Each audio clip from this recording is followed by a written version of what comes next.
Anakku harus nomor 1. Standby. 3, 2, 1, action.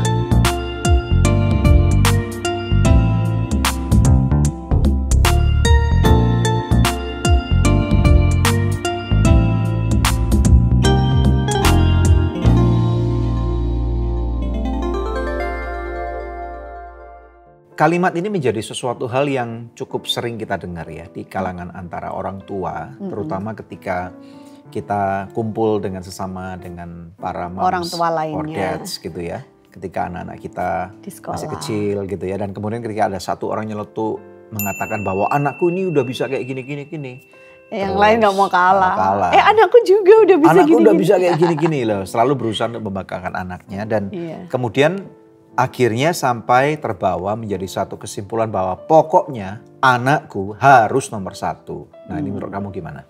Ya mestinya itu nggak sehat juga ya. Karena dalam hidup ini memang boleh kita aim untuk menjadi bukan menjadi yang terbaik. Tetapi seharusnya itu kita aimnya itu memberikan yang terbaik yang kita bisa gitu. Jadi perkara nanti hasil akhirnya nomor 1 apa nomor 2 apa nomor 15 itu mah urusan nanti gitu, tapi yang penting kita harus melakukan yang terbaik yang kita bisa. Karena kalau misalkan cuman ditekankan anakku harus nomor 1, takutnya kalau memang mereka punya IQ mencapai ke situ ya puji Tuhan. Kalau nggak punya nanti mereka jadi stres, jadi depresi ya kan. Atau nanti kita malah menciptakan anak-anak yang seperti monster yang menghalalkan segala cara yang penting bisa mencapai nomor 1. Nah itu kan kita yang nggak mau yang kayak bener. gitu juga. Nah kalau misalnya kita tahu bahwa kehidupan di dunia ini kan very kompetitif sekali. Nah bahkan kalau kita lihat dari contoh deh pertandingan olahraga deh ya. Kalau pertandingan olahraga itu apakah dari kelas negara sendiri PON, kemudian SEA Games, Asian Games dan bahkan sampai Olimpiade. Kemungkinan besar yang hanya diingat itu hanya nomor 1. Yang dapat medali emas. Nah yang medali perak itu dapat kebanggaan, medali perunggu juga dapat kebanggaan. Nah tetapi yang nomor 2 dan nomor 3 ini tidak bakal diingat. Seringnya dilupakan. Betul ya, apalagi yang nomor 4, apalagi yang 10 besar. Juara harapan ya. Sehingga akibatnya adalah masing-masing kita merasa bahwa kalau lu gak jadi nomor 1, lu gak akan diperhitungkan oleh orang. Nah jadi mau gak mau kita harus jadi yang terbesar, terutama, terhebat gitu. Nah di satu sisi memang kita melihat bahwa ada hasil-hasil yang kita lihat cukup baik nih ya. Di satu sisi yang positif dulu nih. Karena apa? Dengan adanya ini manusia itu akan mempunyai kecenderungan untuk terus mendorong, push everything to the edge, to the limit. Dan menemukan ada hal-hal yang lebih efisien ya. Sampai bahkan olahraga itu ada namanya sports science misalnya. Dibandingkan dengan 30 tahun yang lalu, orang lari 100 meter aja itu bisa beberapa detik lebih cepat misalnya. Dengan upaya mungkin saja tenaga yang sama tetapi dengan makannya dibedakan, latihan dibedakan. Sehingga istilahnya semakin lama world champion world record itu semakin lama akan semakin tinggi dan ini seiring dengan kemajuan daripada teknologi dan kekuatan manusia.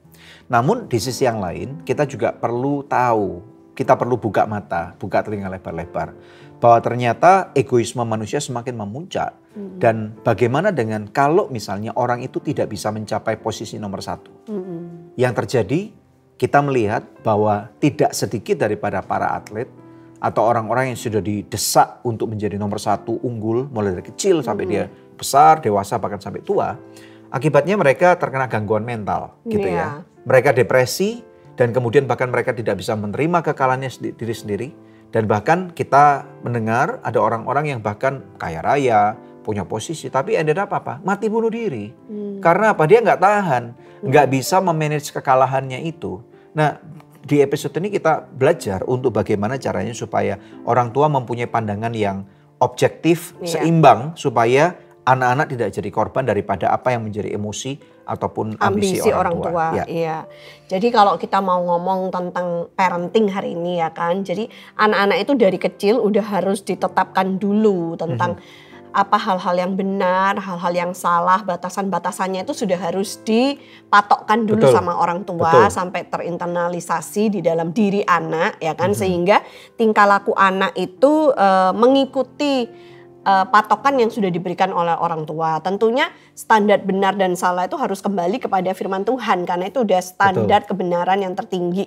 Gitu Jadi ini kan. ngomong tentang value, tentang Ya, nilai. tentang value. Ya, jadi benar dan salah. Oke, terus Nah, kemudian kalau batasannya udah ditetapkan, maka anak-anak itu akan tahu untuk tidak melanggar batasan-batasan tersebut. Betul. Ya kan?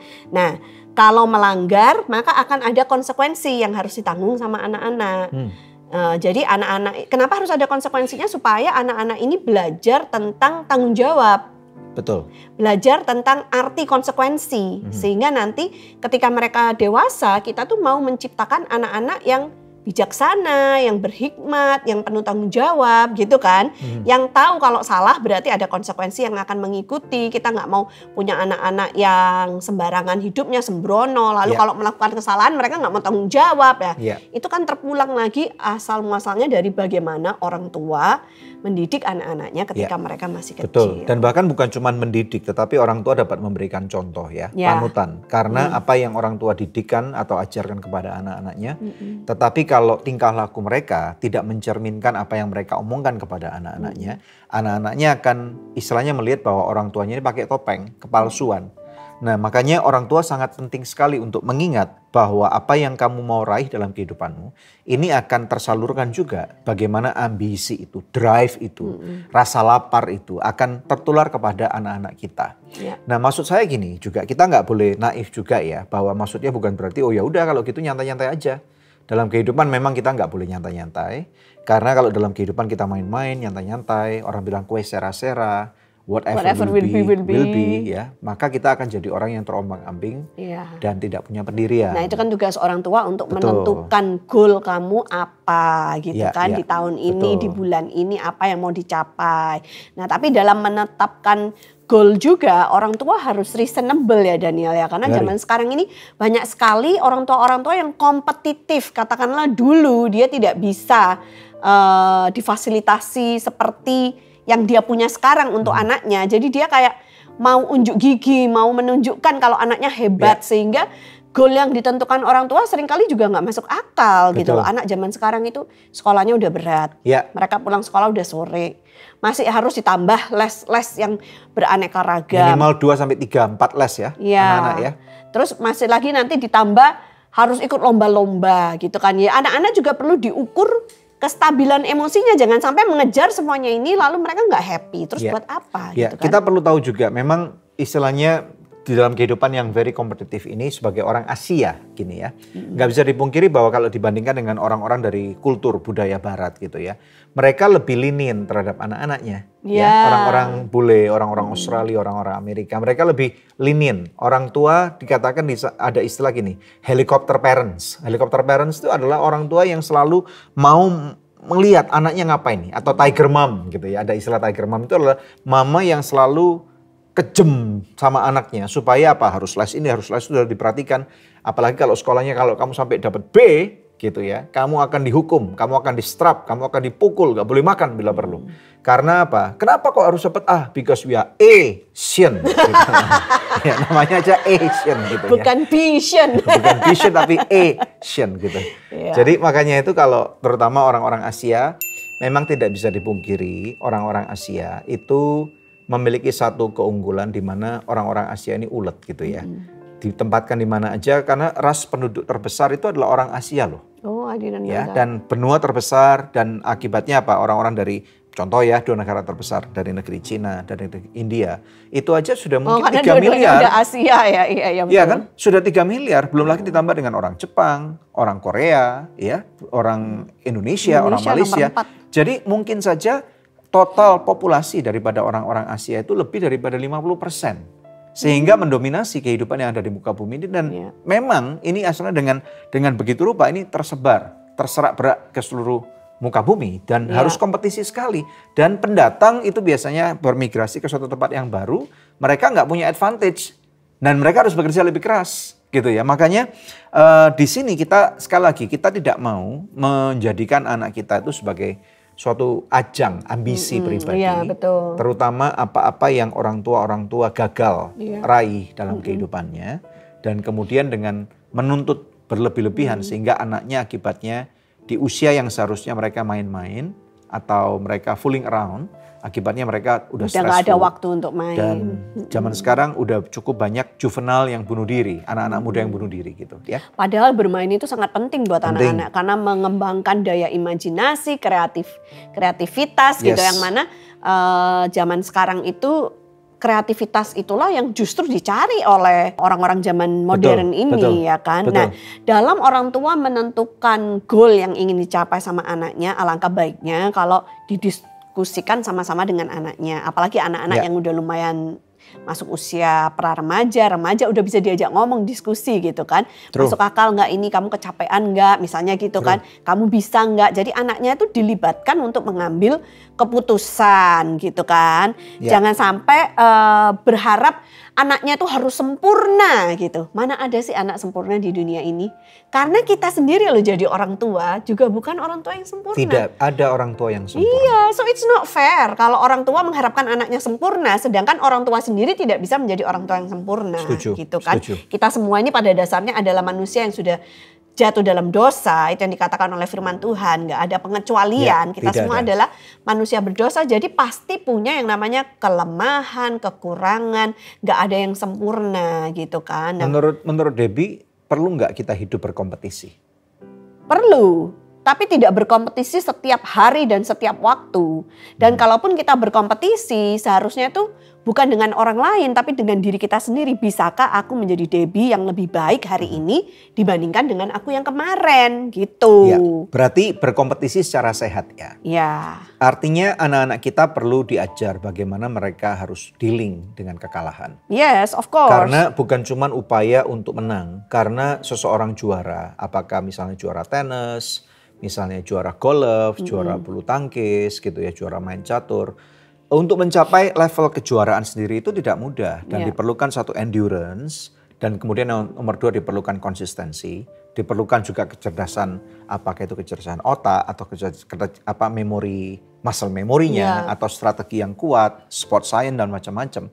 Tetapi juga kita harus tahu bahwa untuk mencapai posisi tertinggi itu perlu mengalami banyak sekali kegagalan. Ya, Nah, tahu nggak bahwa kita ini lebih belajar banyak ketika menghadapi kegagalan daripada kita pas ada di atas.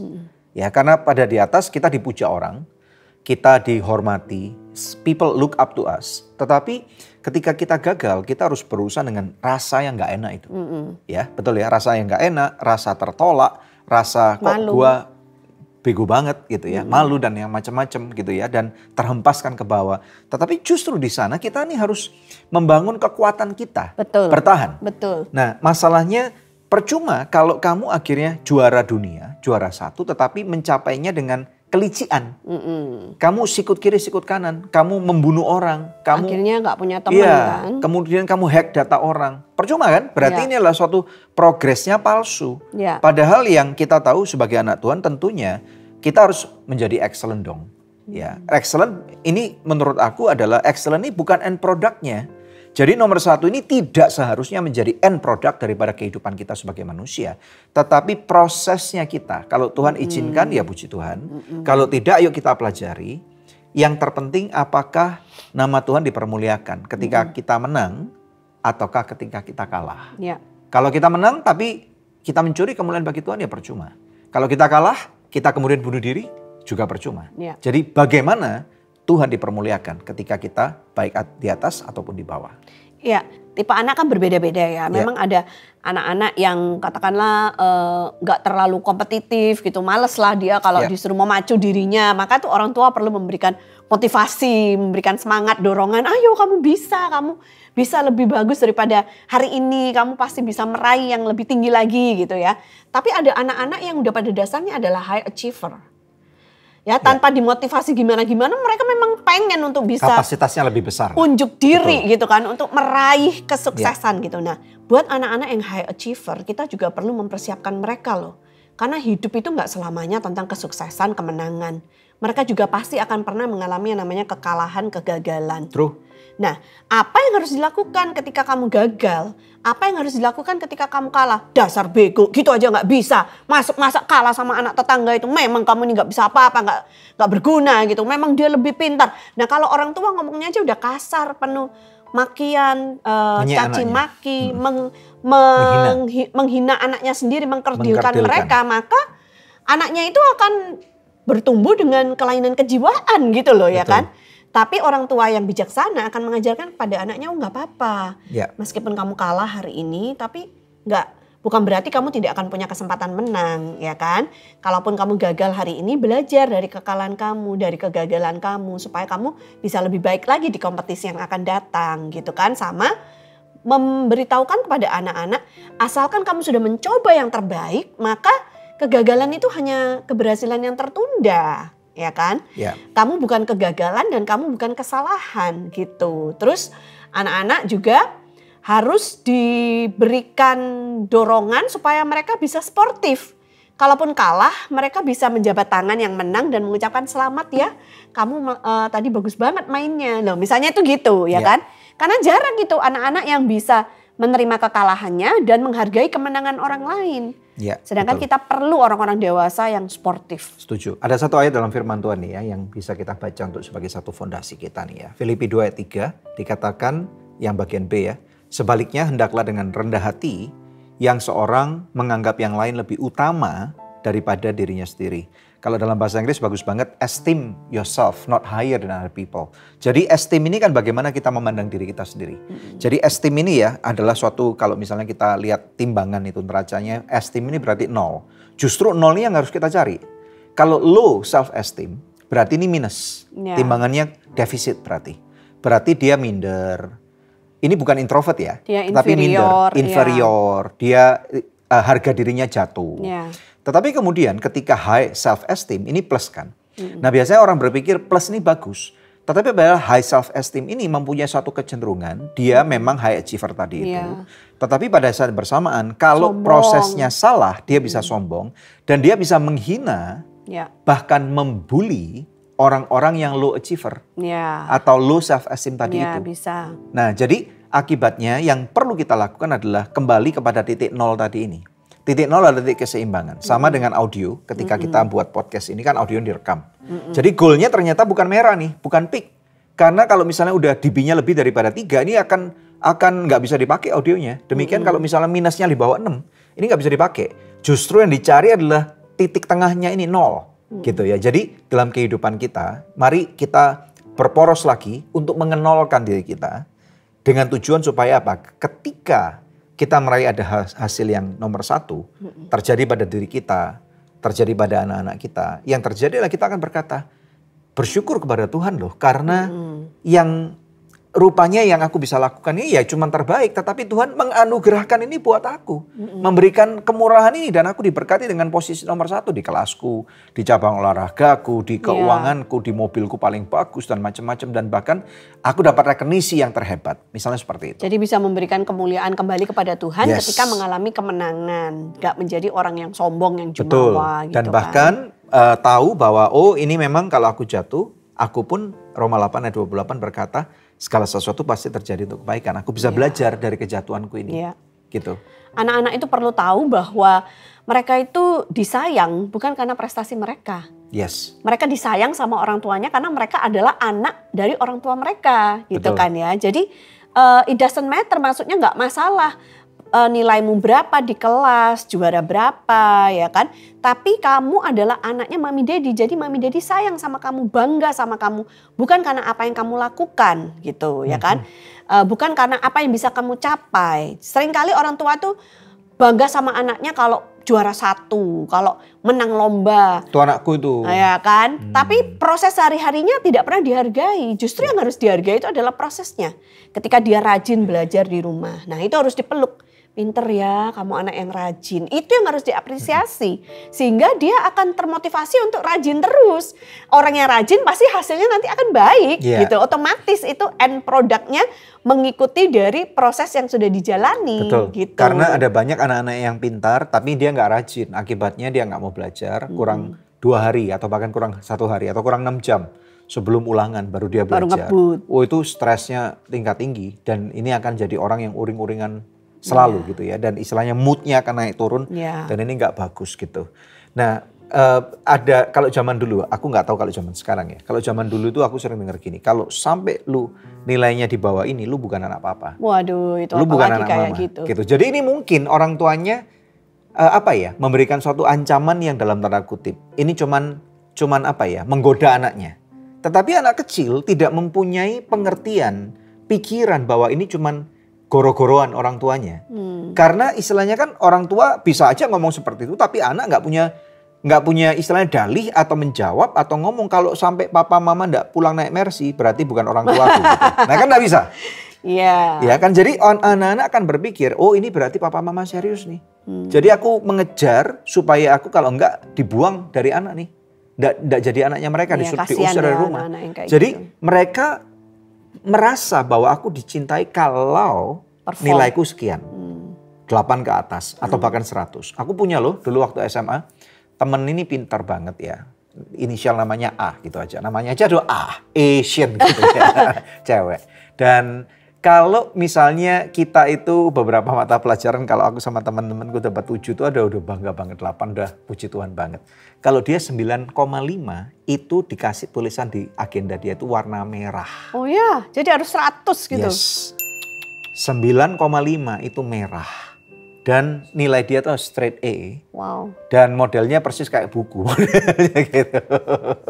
Iya. Tapi itu juga nggak bagus ya kayak gitu. Karena akhirnya orang tua itu akan menciptakan anak-anak yang penuh stres. Jadi hidupnya itu cuman mengejar nilai. Bapak Ibu harap tahu di dunia ini banyak sekali aspek kehidupan di luar nilai mata pelajaran. Yes. Ya kan? Kalau yang dikejar cuman nilai mata pelajaran, apa yang terjadi ketika sekolahnya sudah selesai?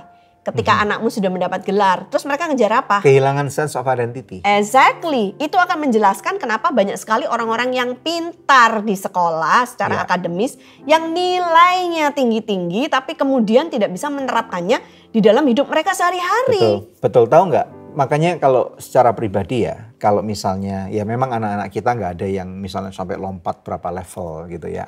Kita akan dengar ada anak-anak yang jenius. Nothing is wrong with that. Ya itu tentu karunia Tuhan ya. Itu gift, nggak bisa dipaksakan gitu ya.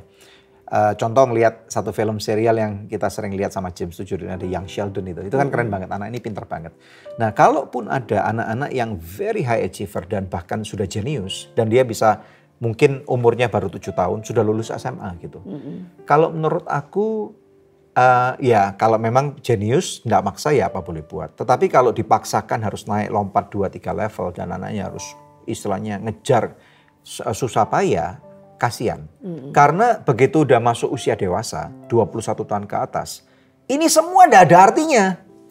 Lompat kelas berapa kali, 5 kali, 10 kali itu udah ada artinya. Ketika kita udah sama-sama di marketplace, dalam berbisnis atau dalam berkompetisi. Bahkan tadi temanku tadi yang punya inisial A itu, ya saya pernah ketemu beberapa teman yang kerja di Singapura. Guess what? Justru teman-teman yang nakal-nakal ini, ya nggak bego-bego amat lah ya. Yang jadi bosnya dia. Yang A ini. Jadi istilahnya jadi rankingnya di dalam perusahaan di mana dia bekerja itu rankingnya not even account holder gitu loh. Jadi karyawan. Walaupun kita tidak merendahkan karyawan. Tidak ada masalah dengan karyawan. Maksudnya itu akhirnya kita bisa melihat bahwa nilai akademis itu tidak berbanding lurus dengan nanti pencapaian kehidupan. Nah, itu yang perlu diperhatikan oleh orang tua. Jadi jangan cuma menitik beratkan pada pencapaian akademis sampai melupakan aspek lain dari kehidupan. Misalnya bagaimana berrelasi dengan sesama, bersosialisasi, membuat network. Karena itu nantinya yang masuk dunia kerja itu yang diperlukan. Ya, gitu kan. Betul. Jadi pastikan dalam kehidupan fase-fase apakah masih anak-anak, dewasa atau sudah istilahnya udah full grown adult, udah menikah, berbisnis. Kita harus dapat menikmati fase-fase kehidupan. Nah, kalaupun ada kegagalan dalam kehidupan itu adalah bagian lumrah ya, karena kehidupan itu ada naik dan turun. Benar. Pagi atau siang dan malam, gitu. Hidup dan mati, itu kata kita pengkhotbah seperti itu. Kayak baru-baru ini kan James menang tuh lomba Olimpiade Matematika di sekolahnya di Indonesia, menang dapat medali perak, lalu pergi ke Singapura juga menang lagi ya kan. Nah itu James itu bukan karena dipaksa oleh kita loh ya, Bukan. tapi dia karena memang suka matematika gitu kan ya. Betul. Dan dia mau untuk ikut lomba itu. Sebelum lomba pun kami sudah kayak bilang, James pokoknya kamu lakukan yang terbaik. Kamu menang atau kalah, Mami Daddy tetap bangga sama kamu. Jadi akhirnya kayak anak ini jadi I got nothing to lose. Orang tua aku sudah mengasihi aku. Menang nggak menang aku dicinta kok. Jadi bukan ikut lomba ini supaya orang tua aku bisa mencintai aku lebih lagi, enggak. Dia udah dicintai. Yes. Tapi kalau bisa kamu menang, karena ini keuntungannya untuk kamu. Di masa yang akan datang, kalau kamu menang lomba-lomba ini, skor kamu dicatat, ya kan. Nanti kalau suatu hari daftar kuliah Beasiswa. di luar negeri itu, universitas di luar negeri bakalan rebutan untuk ngasih beasiswa buat James. Memang kan kita perlu gitu. tahu bahwa di dunia ini memang sistem kompetisi itu nggak mungkin hilang. Walaupun kompetisi itu kebanyakan memang tidak sehat. Yang harus kita lakukan adalah bukan cuma berkompetisi tetapi harus complementing. Jadi bagaimana kita bisa berkontribusi matematika anak kita atau diri kita, keuangan nih penting banget, posisi kita, influence kita. Bagaimana kita bisa berkontribusi untuk bisa menjadi add-on values buat orang yang kita kenal atau society atau kota, negara, bangsa di mana kita hidup nih. Kalau misalnya aset kita, kekayaan kita, kepintaran kita itu tidak menjadi add-on values, maka yang terjadi adalah ini cuma untuk aku, diriku dan keluargaku saja. Which is juga nggak salah, kamu juga bukan perampok ataupun bukan penjahat. Tetapi ayo, Tuhan menciptakan kita bukan untuk menjadi taker, tetapi giver. Iya. Lebih diberkati ketika kita memberi, bukan menerima, gitu ya. Jadi kalau ada talenta khusus, pasti ada rencana Tuhan. Kalaupun kita misalnya sudah menjadi berkat, ayo terus bukan cuma berkat lalu satu kali dan selesai, tapi berbuah sepanjang kehidupan kita.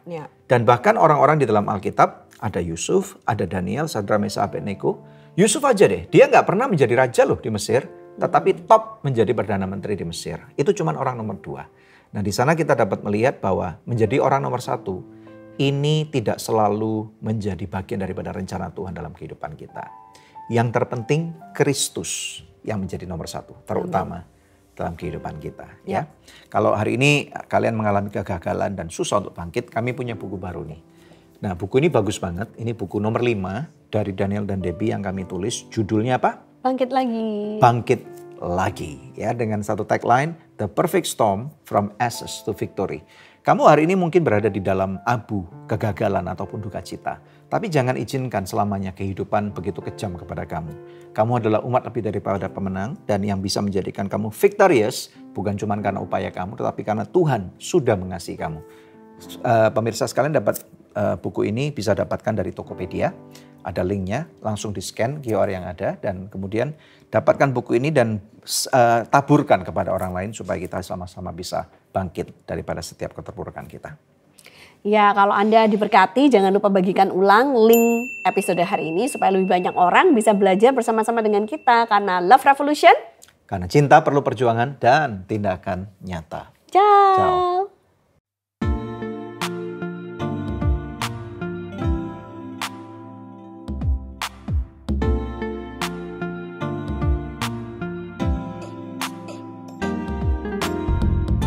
Terima kasih sudah tune in di podcast Love Revolution. Kalau kamu ngerasa feel-nya dapet banget nih sama konten ini, langsung aja bisa share di sosmed kamu. Dan jangan lupa untuk tag dan juga follow Instagram Daniel Hendrata dan juga Debbie Katarina.